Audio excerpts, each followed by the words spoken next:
sebenarnya sosok pemimpin apa sih yang dicari dari kaum milenial itu? Ada yang gambar bantai, Oh. ada yang biru, ada yang kuning. Iya. Kita dari zaman sekolah itu kan sudah identik dengan pemilihan ya Mas ya. Kalau kami yang milih ya, kalau kalian yang ditunjuk guru beda lagi.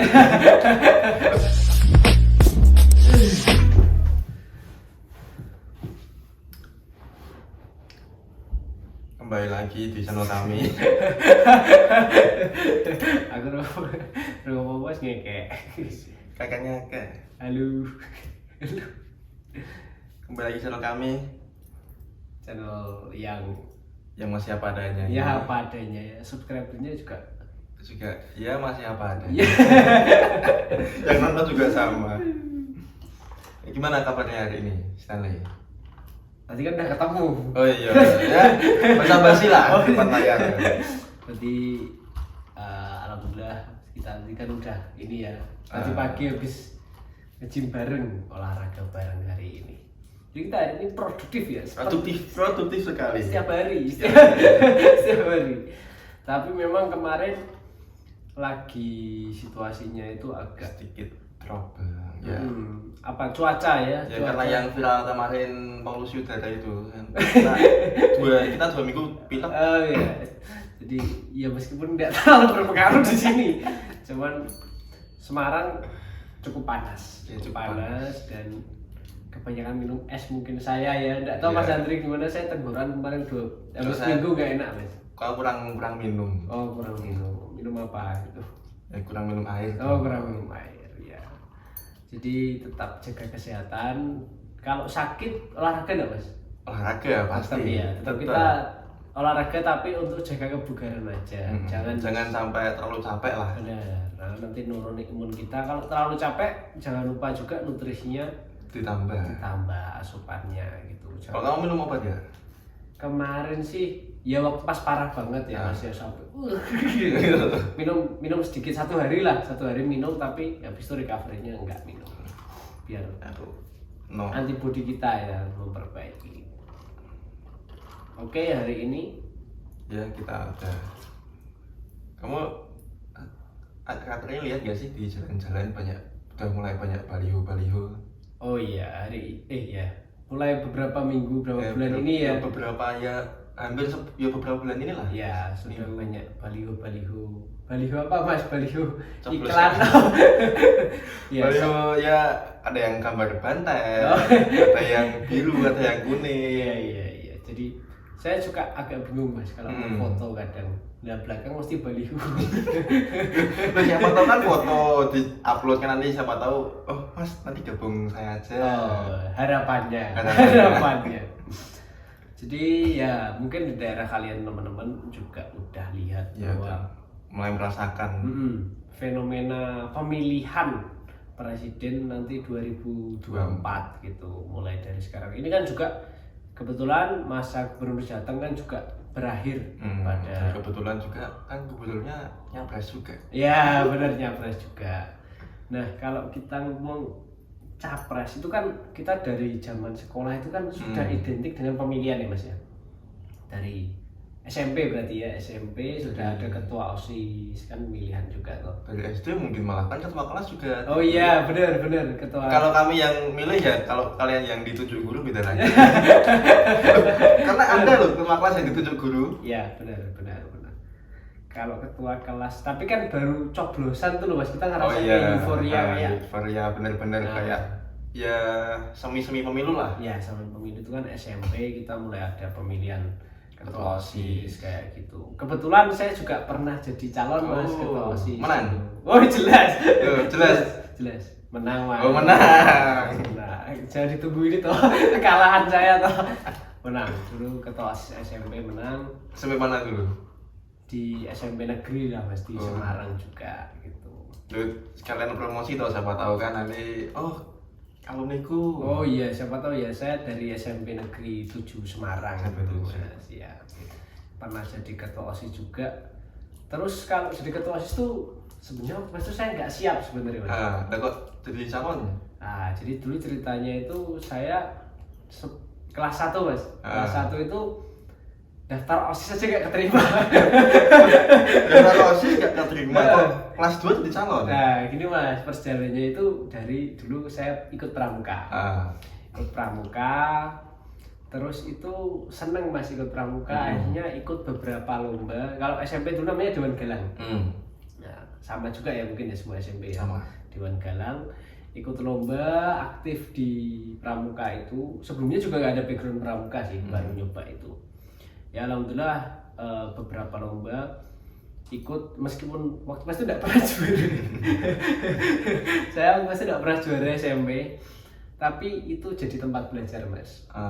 Kita ngobrol sama orang, akhirnya dari kepangkalan-pangkalan lain, sekolah-sekolah lain kita ngobrol, banyak dapat ilmu, akhirnya mulai belajar public speaking. Kayak kita sekarang kan ini kan public speaking. Kita juga masih belajar public speaking. Meskipun ngomong di kamera itu aneh rasanya, tapi gitu. tetap sedikit ada nervous sih. Iya, ada nervousnya.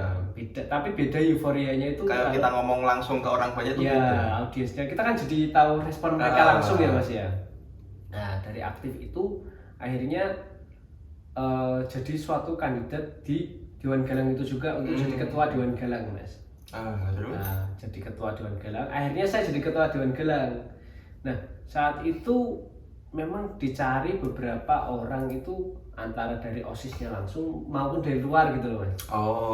Kayak kalau di pemilu kan ada yang calon dari partai sama calon non partai. Iya, independen. Nah, saya dirasa pas itu mungkin senior melihat cukup mumpuni. Akhirnya saya nyalon mas.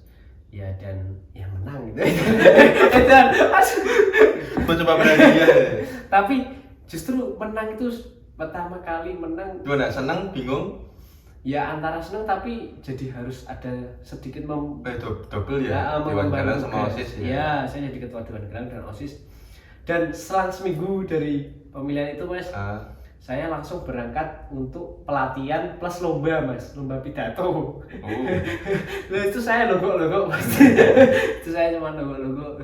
Ya mencoba tapi masih gagap juga. Tapi itu latihan. Jadi tuh kita pertama nervous, ya dibully, ya mungkin dibully cuma saya nggak peka aja. Jadi saya rasanya kayak dibully cuma saya nggak mendengarkan itu. Ya yang baik saya ambil, yang enggak. Terus sampai sekarang akhirnya ya cukup pede mas, cukup pede meskipun masih terus belajar buat public speaking, tapi cukup pede kalau suruh ngomong di depan orang langsung tanpa teks gitu, maksudnya tanpa persiapan tunjuk berani gitu loh. Dan itu cukup proses yang lama banget mas, dari SMP sampai kuliah saya baru merasa matang banget tuh kuliah. SMK kelas 2, kelas 3 mas. Berarti sekitar 4-5 tahun mas. 5 tahun cukup lama baru saya ngerasa wah aku bisa ngomong di depan orang gitu. Jadi buat teman-teman mungkin yang baru belajar public speaking setengah tahun, 1 tahun terus aku orang pede terus kan jangan merasa ini, karena lama prosesnya itu semua hal lah kayak cuma public speaking. Nah mungkin sedikit tips dari buat teman-teman yang pengen jago public speaking atau minimal pengen berani ngomong depan orang lah. Gimana tipsnya dari kamu? Kalau teman-teman masih dalam koridor pendidikan, ikutlah organisasi. Karena dari organisasi kita bisa ketemu banyak orang, dan ketika kita ada suatu kesempatan untuk ngomong atau untuk kita menunjuk diri, tunjukkan aja gitu. Jangan kalian terus, waduh nanti kalau saya dinilai gini gimana ya, kalau penampilan saya buruk gimana, jangan. Karena kita hidup kan cuma sekali. Ya mau jadi Chris ya udah gitu loh, maksudnya kalian kalau jadi Chris ya udah. Temen katakan kita hari ini public speaking jelek, nggak mungkin tuh dibawa sampai terus 20 tahun kalian ya, tetap ada perubahan kan. Tetap pasti. Yang jelas kita harus berani mencoba dulu. Benar. Mencoba tapi gagal lebih baik daripada nggak pernah sama sekali. Karena kalau kalian nggak nyoba, akhirnya kalian mikir, aduh coba kalau aku nyoba dulu ya. Jadi ada penyesalan. Pasti ada titik di mana kenapa nggak aku dari dulu gini.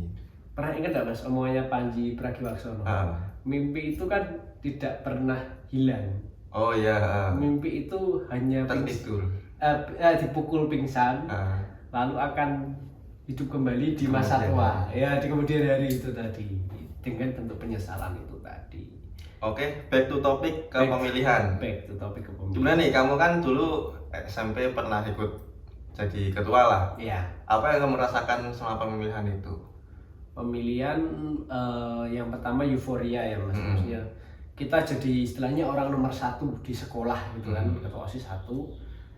Cukup senang dikenal banyak orang gitu, tapi jadi beban tersendiri. Karena kita gimana? harus tetap, istilahnya kita harus tetap jaga koridor kita Mas.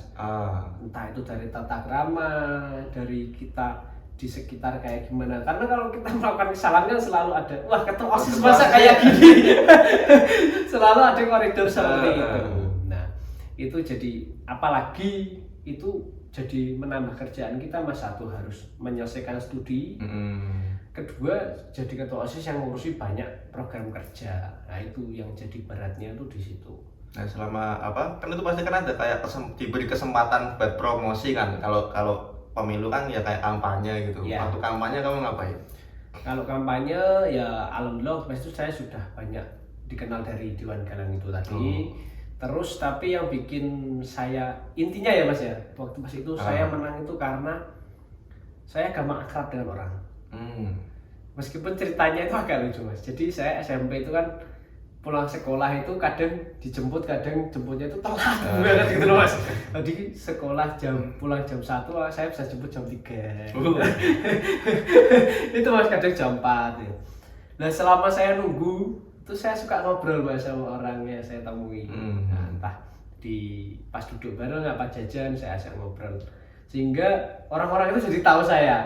Nah, ketika pemilihan itu teman-teman lihat, oh ini Stanley gitu loh, yang mungkin biasa ngobrol humble kayak gitu. Nah, itu yang satu poin plus yang mungkin inti dari saya menang itu di situ Mas. Bisa istilahnya mendengarkan kayak ya gitu. Kalau polisi ini belusukan lah ya. Belusukan. Ini lewat ini ya. Anak kecil jajan. Tapi kalau dari Mas Andri sendiri, pengalaman pemilihan itu mungkin dulu di masa sekolah atau gimana itu gimana Mas? Kalau aku sih jujur nggak pernah dicalonin jadi ketua atau apa ya, tapi setiap ada kayak diberi kesempatan ya sama kayak tadi, kalau setiap ada kesempatan kamu harus maju. Kayak diberi kesempatan jadi komting apa, jadi koor apa di organisasi, aku masih langsung aku kak. Ya wani nekat lah. Karena dari situ kalau kita belajar, kita ngerasa aku nggak bisa, jangan saya yang lain dulu, nanti kita tetap nggak bakal bisa maju. Benar. Dan ketika kita sudah berani sekali aja, biasanya orang akan notice itu. Dan kedepannya itu selalu kita gitu loh. Iya, benar. Ya, jadi orang lihat ya kayak saya waktu pas di kelas misalnya aktif gini, besok di kelas lain tuh dosennya ingat lagi gitu loh. Nah kamu yang kemarin ya gini langsung gitu loh Mas. Nah, jadi yang berat tuh sebenarnya semua itu cuma memulai teman-teman. Benar, memulai. Kalian memulai, kalau sudah jalan tuh ya enak banget kok. Jadi banyak benefitnya juga buat teman-teman. Nah, terus terkait dengan pemilihan ya, dari kita bahas pemilihan dulu ya Mas. Pemilihan dulu, jangan langsung ke yang itu. Nah, nanti kita ndak enak ya. Kita masih amatir. Dari pemilihan, kalau Mas Andri lihat dulu kan mesti tetap ikut coblosan gitu toh, atau bahkan jadi panitia coblosan gitu toh. Yang terlihat itu gimana? Kalau Mas Andri mau memilih itu apa sih yang? Kalau dulu aku dari sekolah, jujur aku nggak pernah ikut organisasi. Aku ikut organisasi itu perdana waktu SMK. Nah di situ aku langsung jadi OSIS, jadi panitia buat pemilihan ketua OSIS itu. Iya. Kan aku udah bisa milih kan, aku panitia. Tapi kan selalu ada perspektif toh. Oh iya, kalau perspektifku sih dari temanku yang dicalonin, tetap ya sama kayak tadi yang gue omongin, gimana caranya orang itu menggait, dalam artian ya kayak kamu tadi ngobrol, itu kan itu salah satu trik buat menggait kan, buat akrab. Terus dari cara omongnya, terus dari kepemimpinannya, dilihat juga orangnya kayak gimana, ya kayak gitu. Tapi terus yang jadi kriteria utamamu apa kalau jadi pemimpin tuh harus kayak gimana sih? Kalau aku jadi pemimpin harus jujur dan tanggung jawab sih. Jujur dan tanggung jawab. Karena aku sendiri kalau misalnya ditunjuk ya jujur tanggung jawab. Mau kesibukanku seperti apapun, kalau itu udah tanggung jawabku ya harus tak siap-siap. Benar. Kita apa ya, harus bersedia dengan resiko yang kita ambil ya Mas ya gitu. Nah yang jadi hal unik ya Mas ya di pemilihan presiden nanti 2024. Banyak pemilih ini kan dari kaum milenial Mas ya. Ya benar. Milenial, bahkan kalau dihitung 2024 Mungkin banyak juga yang baru pertama kali milih ya. bener, pemilihan pertama langsung presiden. Langsung presiden. Itu ya toh. Pemilihan pertama langsung presiden, bahkan 2000 berarti 2005 2006 tuh udah bisa nyoblos. Udah bisa. Ya, 2006 Kalau yang kamu, awal. Kamu udah berapa kali nyoblos ini? Oh, pas itu berapa kali ya? Aku berarti? presiden udah 2 kali. 2 kali, aku sekali berarti. Sekali. Iya kayaknya. Iya kayaknya ya. Iya. Lagi lupa. Jadi kaum milenial kita tuh jadi coba lihat dari teman-teman kita Mas. Aku sendiri lihat teman-teman sebenarnya sosok pemimpin apa sih yang dicari dari kaum milenial itu.